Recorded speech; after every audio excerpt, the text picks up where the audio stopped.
അസ്സലാമു അലൈക്കും. എന്തിനാ ഈ മുത്തല്ലിമീങ്ങളെയും തങ്ങന്മാരെയൊക്കെ കളിയാക്കണത് അല്ലേ? ഇവർക്കൊക്കെ എന്തിൻ്റെ സൂക്കേടാ? തങ്ങന്മാരെയും മുത്തല്ലിമീങ്ങളൊക്കെ ഓരോന്ന് പറയുക,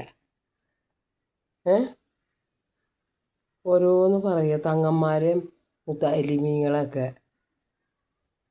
മുത്തല്ലിമീങ്ങൾ എന്ന് പറഞ്ഞാൽ എന്തുവാ? അവരൊക്കെ നമ്മളെ ഖബറിൻ്റെ അടുത്ത് വന്നാൽ തന്നെ നമുക്ക് ഖബർ ശിക്ഷ ഉണ്ടാവില്ല. നമ്മളവിടെ എല്ലാ ആശ്വാസമായിരിക്കുന്ന നമ്മളെ ഖബറിൻ്റെ അടുത്ത് നല്ലൊരു ഖബർ, നല്ല മുഅ്മിനായ ഖബറാണെങ്കിൽ നമുക്ക് ശിക്ഷ കുറയുന്ന മനസ്സിലായിട്ടുണ്ടോ? അറബി നാട്ടിൽ ഒരിക്കൽ ഒരു മോള് മരിച്ചു പോയി. അറബി നാട്ടിൽ മരിച്ചു പോയിട്ട് ആ മോള് കുറച്ച് ദിവസമായപ്പോഴത്തേക്കും കൊച്ചു മോളാ സ്വപ്നം കാണിച്ച് ആ മോളെ അവിടുന്ന് മാറ്റാൻ വാപ്പാക്ക് സ്വപ്നം കാണി. വാപ്പ മൈൻഡ് ചെയ്തില്ല. എന്താ കുറേ ദിവസം അടുപ്പിച്ച് കാണി. അങ്ങനെ പള്ളിയിലെ ഉസ്താദന്മാരോടൊക്കെ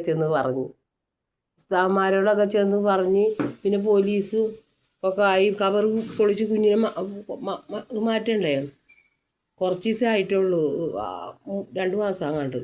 അപ്പോൾ ആ ഖബർ അതുപോലെ ഇരിക്കുന്നു. ആ ഖബർ അങ്ങ് തുറന്നപ്പോൾ എന്തൊരു മണം! ഞാൻ ശരിക്കും യൂട്യൂബിൽ കണ്ടതാ. എന്തൊരു മണമൊക്കെയാണെന്ന്, എന്തൊരു മണം! എപ്പോഴും അല്ല, 2, 3, 5 ഈ കൊറോണയുടെ മുമ്പാ. എന്തൊരു മണമാണെന്ന്, നല്ലൊരു മണം. എന്നിട്ട് ആ കൊച്ചിനെ വേറെ സ്ഥലത്ത് ശരിക്കും കാണിക്കേണ്ടത്. എന്നിട്ട് പോലീസുകാരും പള്ളിയിൽ സെക്രട്ടറിമാരൊക്കെ കൂടുതലായിട്ട് ഗൾഫിലാണ് എവിടെയെന്ന് അങ്ങനെ എനിക്ക് ഓർമ്മയില്ല. എന്നിട്ടത് മാറ്റി. അപ്പോൾ അതാണ് മുത്തല്ലിമീങ്ങൾ. മുത്തല്ലിമീങ്ങൾ ഞാൻ മരിച്ചെന്ന് കേട്ടാൽ മുത്തല്ലിമീങ്ങളൊക്കെ വന്ന് എൻ്റെ ഖബറിൻ്റെ അടുത്ത് വരണം, എനിക്ക് വേണ്ടി ദുആ ചെയ്യണം, എനിക്ക് വേണ്ടി നിങ്ങളെ കൊണ്ട് പറ്റുന്നത് കാണണം. ഒരു മയ്യത്ത് നിസ്കാരം എൻ്റെ പേർക്ക് നിസ്കരിക്കണം കേട്ടോ. എനിക്കതൊക്കെ ഭയങ്കര ഇഷ്ടമാണ്. എന്തിനാ ഈ തങ്ങന്മാരെയും മൈലികളൊക്കെ മുത്തല്ലിമീങ്ങളെ ഉസ്താദന്മാരൊക്കെ കളിയാക്കിയിട്ട് പറയണം? വേറെ ഒരു റീലും ഇല്ല ഈ പെണ്ണുങ്ങളൊക്കെ ഇടാൻ. ഗോബീറെ എന്തിനാ അവർക്കൊക്കെ ഇങ്ങനെ ഇട്ടണത്? ഓലെ ഓലെ ഓലെ ഏത് ഓല? ഓടാ ഷീറ്റാ? ഓലെ എന്ത് ഓലെ? എന്തൊരു ഭാഷയുടെ അത്? ഓലെ എന്തുവാ ഈ മുസ്ലിയാക്കന്മാരെയും എനിക്ക് ഭയങ്കര ഇഷ്ടമാണ് നൗഷാദ് ബാഖവിനെ, ഭയങ്കര കാര്യമാണ്. പിന്നെ സിംസാറുൽ ഹക്ക് ഉദവി, പിന്നെ ഈ ഇത് പറയുന്ന ഒരു ഉസ്താദിനെ. അപ്പോൾ ഇത് യൂട്യൂബിൽ എപ്പോഴാണ് എനിക്ക് കിട്ടിയത്, എപ്പോഴാണ് ഇയാളെ കിട്ടിയത് മൊബൈലിൽ? അതിന് മുമ്പുണ്ട്, ഞാൻ ഒന്നിനും ഒരുങ്ങിയില്ല.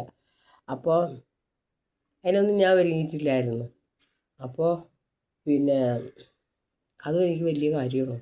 പിന്നെ വേറൊരു 2-3 ഉദവിമാരുണ്ട്. അവരൊക്കെ ശബ്ദം കേൾക്കുമ്പോൾ ആ ആളെ മുഖം ഇങ്ങനെ ഓർമ്മ വരും. ഇവർ നൗഷാദ് ബാഖവിലെ കബീർ, എനിക്ക് ഭയങ്കര ഇഷ്ടമാണ്. കുമ്മന ഉസ്താദ്, സിറാജുദ്ദീൻ, കബീർ ബാഖവി, ഇവരൊക്കെ നേരിട്ട് ഞാൻ വയറിലൊക്കെ കേൾക്കാൻ പോയിട്ടുണ്ട് പള്ളിയിലേ. അപ്പോൾ അവരൊക്കെ നേരിട്ട് കണ്ടിട്ടുമുണ്ട്. എന്ന് പറഞ്ഞാൽ ഇച്ചിരി മാറി നിന്നിട്ടൊക്കെ കണ്ടിട്ടുണ്ട്. ഇവരെല്ലാവരെയും കണ്ടിട്ടുണ്ട്. സിംസാറുൽ ഹക്ക് ഉദവിനെ, കബീർ ബാഖവിയെ, പിന്നെ ഈ തങ്ങളെ കണ്ട ഈ കൊടക്കാട് തങ്ങളടുത്ത് ഞാൻ പോയിട്ടുണ്ട്. അതിനെന്താ അതിനൊന്നൊരു കുട്ടികൾ കൊച്ചേർക്ക് വലിയ പ്രായമൊന്നുമില്ല. ഇതിനെ ഇങ്ങനെയൊക്കെ ഓരോന്ന് പറയണത്? വെറുതെ മെയിലേക്കളും കുറ്റം പറയൊന്നുമില്ല, ഒക്കെ വെറുതെ പറയും. വേറെ ജോലിയില്ല. എന്നാൽ ശരി, അസ്സലാമു അലൈക്കും.